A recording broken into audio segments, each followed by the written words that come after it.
evidence in the question of whether Dominion voting machines were tampered with over internet connections. Signed affidavits under oath from cybersecurity experts indicate that Dominion voter systems and Edison Research were using an unencrypted VPN with login credentials that were easily accessible and used by foreign adversaries to monitor and manipulate votes.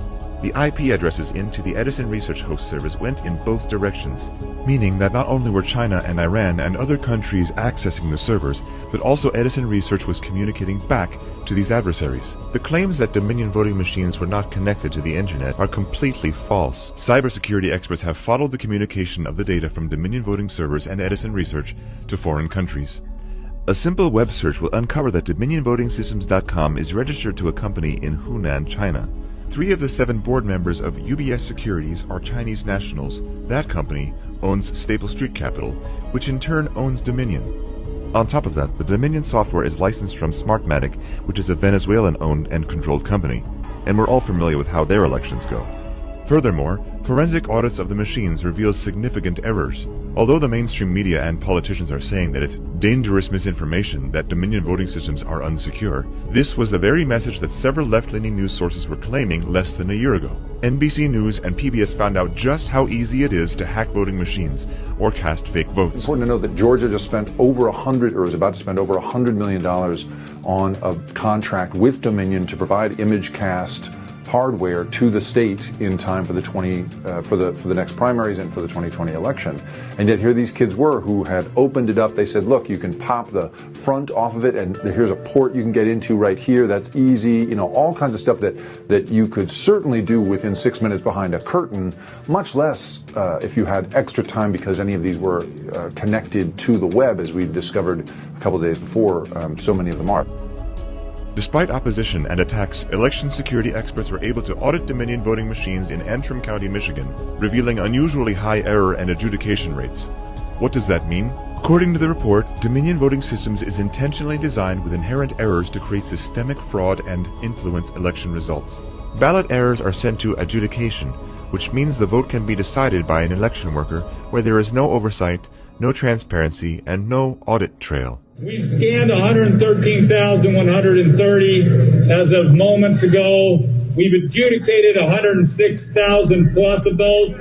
Experts identified an error rate of 68.05%, which is far above the Federal Election Commission guidelines of 0.0008%, or 1 in 250,000. Although vote adjudication logs are available for prior election years, suspiciously, all the logs for the 2020 cycle were missing. Moreover, all security logs prior to 11:03 p.m. on November 4th are also missing. If that's not enough, the election event designer log shows that the Dominion image cast precinct cards were reprogrammed on October 23rd and again on November 5th, which violates the Help America Vote Act, which includes a 90-day safe harbor period that prohibits changes to election systems, registries, hardware, and software updates without undergoing recertification.